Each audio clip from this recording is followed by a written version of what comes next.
My name is Ajit Kohanjam, which is a Sikh name. I come from a Sikh family. Originally, my parents were from India, but then they immigrated to Africa. They settled there. That's where I was born, in Kisumu, actually, another part of East Africa. And then my dad was transferred to Nakuru, which is a town called Town of Flamingos. But my childhood was a lovely childhood. Wish I could go back to that childhood and have that replay myself. It was lovely. I got 4 brothers and we had 2 sisters. I'm the eldest. A happy family. We weren't deprived from anything. We had everything we wanted in our life. In Africa, it was like only one, the head of their household was the father who worked. The ladies weren't allowed, or they never worked. Their chores was to look after the family, the household, and look after the kids. So I think ever from very young age we've been brought up to share everything. So 6 of us shared everything. We always had that togetherness. Of course we had bad days, we had ups and downs, brother and sister, having quarrels, and we always made up. But we had a lovely childhood. The school days and the parents and the outings we used to have on Saturday was one day in the week. It used to have like a picnic day. And we used to look forward to that one day from the week that we're going to go out as a family. Because that's the day my dad would finish work and take us in his car. We would go to the lake, or there was a mountain. We would have a picnic and enjoy the family days. And the brother and sister day we call Rakhi, and that was a very special day we used to share between brother and sister. And we used to look forward, because brothers have to give the sister something. And it could be just a little present, it could be money which my dad's given them to give to us. But it was a very special childhood. And as I grew up, my dad always made sure that we were educated. He always wanted his kids to be educated, and from very young age we were in the government schools. So we went to the schools.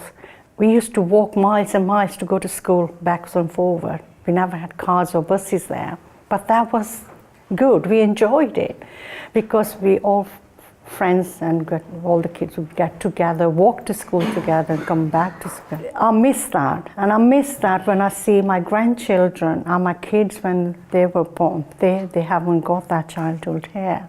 It's the happiness we had, although we didn't have much, but we were happy what we had. My dad provided us with everything, and we were very happy for that.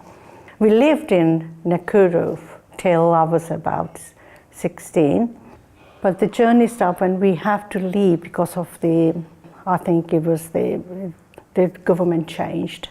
Politically we had to leave. We weren't happy when we left. Never been to overseas, never been to this country, but we came here. Of course we had a tough time, very rough time to settle here. It's a new place, new people, new environment, and we had to settle. So when we came over, my dad worked in a garage because he was a mechanic, and he worked there. And myself, my brother, we used to go do a Saturday job because we thought it's really good. We need to do that. We did that. When my mom, my brother and sister, they all came, we settled in Lamington for a little while. Then because my dad's work moved to Bedfordshire, so we settled there. Obviously when we came here, the schooling was another object, because they wanted to know how far you've gone and what you've learned.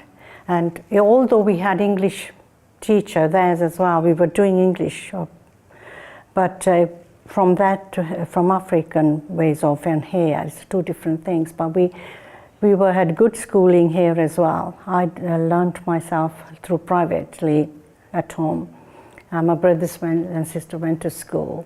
We had to learn Swahili because that's an African language. But the main even in Africa, was the main language was English. So we always were taught English. So we were well educated in that sense. But when we came here, it was the way of teaching was different. So we had to adjust to that as well. But we settled here, we made friends. And I think once we did that, we were all relaxed and settled. And my dad was very open person. He always taught us, he said, wherever you are, you need to adjust yourself according to that. Don't settle or stick to the way you were before. You need to move on. Wherever you are, use that and settle and get used to the new environment, which he explained us before we left as well. I took some courses which I did at home. The reason for that was because my mom she wasn't very well, she had ill health. Have my education, I wanted to do further courses. And my dad always encouraged me and everyone. So I decided I'll do that while I'm at home, which those days I could do it and people could do it, while I could look after my mom as well and educate myself, which I did. So I did all my courses doing at home, and I used to through the papers I could do the exams. So I did that, and I don't regret any of it because I felt I've done something worthwhile, like looking after my mom as well, because my dad had to work, my brother and sister had to go to school, and I did 2 jobs at the same time, and I succeeded in doing what I wanted to do. And I feel very privileged in that way because I had good parents who actually encouraged me. I'm really grateful to them. And sadly, they're not here anymore, and I miss them a lot. The day doesn't go by past when I don't remember them. They were my heroes and my guidance. I always have anything, even to this day. Parents are, I think, when you got somebody like that, like my parents, you can't go wrong in life. So obviously in 1971, I got married to my husband, Umka, and he's originally from Coventry and I'm from Bedfordshire. So we got married and in 1971, and then we got 3 beautiful daughters, wonderful girls, and they're all 3 married now. Wonderful, really, really great son-in-laws, and beautiful 5 grandchildren. And I'm really proud that I've got a lovely family. And wow, it's arranged marriage actually.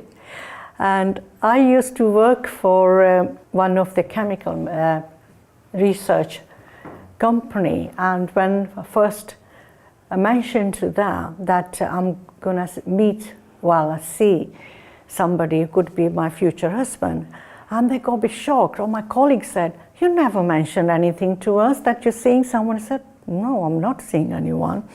She said, "What are you trying to tell us?" I said, "Well, my dad, my parents, and my husband's parents, obviously through media, somebody else who's a middle person, we call Bachola, which introduced both families, and they said, oh, this is the girl, this is the boy." They introduced us. If you like it, that's fine. If you don't, we can say no. But when my dad explained, he said, there's a boy we want you to see. My dad always made sure. He said, if you don't like it, don't say yes. It's your life, you're gonna live with him. Please do not say anything unless you're 101% sure. It's always only introduction. So we met at my uncle's house with his family and my husband and my family and my dad, everybody there. Introduction was like this is so-and-so and this is so-and-so. Have a look. What do you think? What do you think? You meet a person first time. But it was the introduction. We had a chat, and obviously straight away we knew we were meant for each other. And of course my husband said yes to his family, and I said yes to my family, and that's where it started. We got married. But we've been happily married. It was our wedding anniversary yesterday, 46 years. So we've been married for that long. So I'm happy. He's one of the best, I think. He's really good. I didn't actually have a career such, because soon after we got married, my husband used to work for one of the companies. I don't know whether I should mention, Elvis. And then he decided he always wanted to do his own business. So one day he decided he wanted to went into the building or contracting, and we started our own business. So from that day onwards, we always had our business. We had 3 businesses. So my husband ran one, I did 2, and I did all the paperwork and everything and looked after the kids. Like my career-wise, I've achieved a lot in my life. And I'm grateful to my parents and my husband for all the support, and my children as well. When they grew up, they supported me as well.